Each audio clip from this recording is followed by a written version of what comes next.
నాకు ఆ రైట్ ఉంది. ఇంకొక ఆడబిడ్డ ప్రాణం పోకుండా ఉండాలి అంటే ఒక మీడియాగా మీ బాధ్యత తీసుకోవాలి. అందుకే అంటున్నాం, యాక్షన్ తీసుకోకపోతే మేము వచ్చి ధర్నాకు దిగుతాం, మేమే వచ్చి బ్యానర్ పట్టుకుని ధర్నాకు దిగుతాం. ఖచ్చితంగా ఇలాంటి వాడిని వదిలిపెట్టొద్దు, ఉరి తీయండి, చట్టాలు మార్చండి. అవసరమైతే ఇలాంటి వాడికి ఇది హత్యతో సమానం. ఇతను ఎన్ని హత్యలు చేశాడో తెలియదు. తర్వాత మన అనసూయ ఫోటో ఉంటే ఒకసారి వేయండి స్క్రీన్ మీద. ఆ మహాతల్లి ఒక ఆడది, ఆమెకు కూడా ఆడబిడ్డలు ఉండుంటారు. ఎలా ఇంకో బిడ్డ ప్రాణం ఎలా తీయబుద్ధి అవుతుంది? నాకు అదే డౌట్ వస్తుంది అశోక్. ఇతను ఆర్ఎంపీకి కూడా మేబీ పిల్లలు ఉండొచ్చు. అది మగపిల్లాడా ఆడపిల్ల అయ్యో ఏదైనా కావచ్చు. ఎంత దుర్మార్గం అండి. ఏఎన్ఎం అనసూయని, ఇక్కడ శ్రవణ్ని, ఇంకా వీళ్ళకి కోఆపరేట్ చేసిన ఎవరినైనా సరే ఈడ్చుకురండి. అది హనుమకొండ జంక్షన్లో పెడతారా, వరంగల్ జంక్షన్లో పెడతారా, క్రాస్ రోడ్లో పెడతారా, లేకపోతే జనగామ సెంటర్లోనే పెడతారా?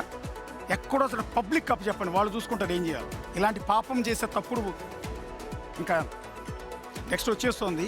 సో ఇలాంటి వాళ్ళని ఎట్టి పరిస్థితుల్లో వదిలిపెట్టద్దు. డిఎంహెచ్ఓ గారి ఫోటో ఒకసారి వేయండి, దామోదర్ రాజనరసింహ గారి ఫోటో ఒకసారి వేయండి. They are responsible. ఇంకా వీలైతే కలెక్టర్ గారి ఫోటో వేయండి, బ్యాక్ టు బ్యాక్ వేయండి, పక్కపక్కన వేయండి.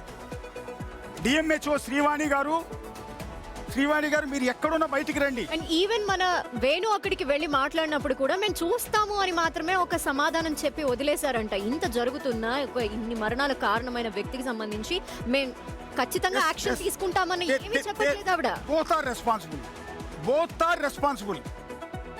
ఇలా ఇంకో ఆడబిడ్డ ప్రాణం పోకుండా ఉండాలంటే మీరే రెస్పాన్సిబుల్. ఇప్పుడు పోయిన ప్రాణానికి కూడా మీరే రెస్పాన్సిబుల్. ఏం యాక్షన్ తీసుకుంటారు? పోయిన బిడ్డని మీరు కాపాడలేరు, పోయిన బిడ్డ ప్రాణం మీరు తీసుకురాలేరు. కానీ మా రిక్వెస్ట్ ఏంటంటే, ఇకపైన ఇంకొక ఆడబిడ్డ కడుపులోనే చచ్చిపోకూడదు. ఆ బిడ్డని అబార్షన్ చేస్తే ఇంకో తల్లి చచ్చిపోకూడదు. ఖచ్చితంగా ఇలాంటి వాళ్ళ మీద సీరియస్ యాక్షన్ తీసుకోండి. ఆ భరోసా ప్రజలకు ఇవ్వమని ఆరోగ్య శాఖ మంత్రి దామోదర రాజనరసింహ గారిని కన్నీటితో అభ్యర్థిస్తున్నాం. బిగ్ టీవీ తరఫున కన్నీటితో మిమ్మల్ని అభ్యర్థిస్తున్నాం మంత్రి దామోదర రాజనరసింహ గారు. అండ్ మేడం శ్రీవాణి గారు, మీరంటే గౌరవం మాకు. మీరు ఒక మహిళ, ఒక అమ్మ. కానీ ఆవిడ ఏమి చూసి చూడనట్టు ఈ విధంగా చూద్దామన్నట్టు వదిలేయడం అనేది ఆశ్చర్యం కాదు. బేసిక్గా ఏదో గ్రీవెన్స్ జరుగుతుంది, గ్రీవెన్స్ అయినాక మాట్లాడతానన్నారంట. సో తల్లి, మీకు చేసే అప్పీల్ ఏంటంటే, మిమ్మల్ని ఏదో బ్లేమ్ చేయట్లేదు, మిమ్మల్ని తప్పు పట్టట్లేదు, మీరు యాక్షన్ తీసుకోమని రిక్వెస్ట్ చేస్తున్నాం. ఎస్ శ్రీవాణి గారు, ఇన్ఛార్జి డిఎంహెచ్ఓ మేడం, మీరు సీరియస్ యాక్షన్ తీసుకోండి.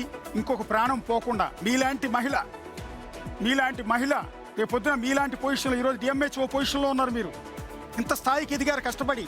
సో ఈ కడుపులో ఉన్న ఆడబిడ్డ కూడా మీ పొజిషన్లో రేపొద్దున డిఎంహెచ్ఓ అయ్యేదేమో బతికుంటే. సో అలాంటి ఆడబిడ్డ ప్రాణం తీశారే, ఆ తల్లి ప్రాణం తీశారు వాళ్ళు. వాళ్ళ మీద సీరియస్ యాక్షన్ తీసుకోండి. ఇంకొకరు ఎవ్వరు కూడా ఇలాంటి స్కానింగ్ చేయాలంటే భయపడాలి, వణకాలి. ఇంకొకడు అబార్షన్ చేయాలంటే వణకాలి. ఆ రకంగా సీరియస్ యాక్షన్ తీసుకోండి మంత్రి దామోదర రాజనరసింహ గారు. సో క్షమించండి, కొంత మేము ఒక ప్రాణం పోయిందన్న బాధలో కొంత వాడు వీడని పదాలు వాడి ఉండొచ్చు, కాల్చి పరేయండి అని ఉండొచ్చు. క్షమించండి, అది అభ్యంతరం ఉంటే. కానీ అది ఆవేదన అనేది ఒక ఆవేదన. ఇంకో ప్రాణం పోయింది. ఆ పోయిన తల్లి శ్రావణికి మాకేం సంబంధం లేదు, పోయిన బిడ్డకి మాకు ఎలాంటి సంబంధం లేదు. కానీ మనందరం మనిషిగా స్పందించాలండి. నేను మళ్ళీ చెప్తున్నాను, god must be born from mother's womb only. Yes, god must be born mother's womb only. దేవుడైనా తల్లి కడుపును పుట్టాల్సిందే. అలాంటి తల్లిని చంపేస్తున్నాం మనం. అలాంటి తల్లి కడుపులో బిడ్డలను చంపేస్తున్న డబ్బులు కక్కుర్తిపడి. ఎందుకంటే ఆ రక్తపు కూడు తినటం, ఆ రక్తం ఆ బిడ్డను చంపి ఆ వచ్చే డబ్బులతో బతకడం అవసరం? ఆ బతుకు ఎందుకు? ఆ బతుకు చావచ్చు కదా, ఆ శ్రవణ అనేవాడు చావచ్చు కదా, తప్పేం లేదంటున్నా నేను అనేది. ఎందుకు ఆ డబ్బులతో బతకాలా? ఆ శ్రవణకి పెళ్ళయి పిల్లలు కనుక ఉంటే, ఫ్యామిలీ ఉంటే, మీరు కూడా అసహించుకోవాలి అతన్ని. ఇది చూస్తే ఖచ్చితంగా వాళ్ళు